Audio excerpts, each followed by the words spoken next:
Simpan duit orang sedekah dia masa lahir, masa kenduri akikah dia dan duit raya dia dapat simpan 1K. Alhamdulillah puan.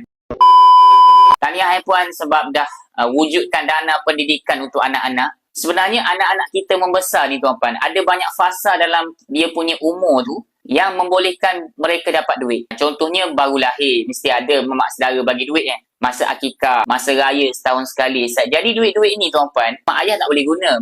Duit ni duit anak. So duit anak ni macam mana nak pastikan dia tidak terguna dan juga dia nilai dia dalam jangka masa panjang meningkat. Buka sahaja akaun masjid anak-anak. Buka je akaun masjid anak-anak ni, insya-Allah nanti ada apa-apa nak top up ke, just tekan je button top up ni. Bila tekan button top up ni tuan-puan, automatik dia akan apa? Dia akan keluar bahagian ni. Bila keluar bahagian ni tuan-puan tekan je lah nak tambah berapa duit raya anak-anak. Contoh nak tambah 1K kan. Dapatlah dalam 2 gram kalau dengan harga 500 1 gram hari ni. Jadi ini antara ramai parents yang tak tahu. Jadi saya rasa untuk ibu bapa yang ada anak sekarang, cepat-cepat buka akaun masjid dan alihkan duit raya anak-anak ataupun apa-apa duit dan bekukan dalam bentuk simpanan emas. Kalau tak tahu cara macam mana, boleh isi sahaja beg biru dekat bawah ni, nanti saya bantu.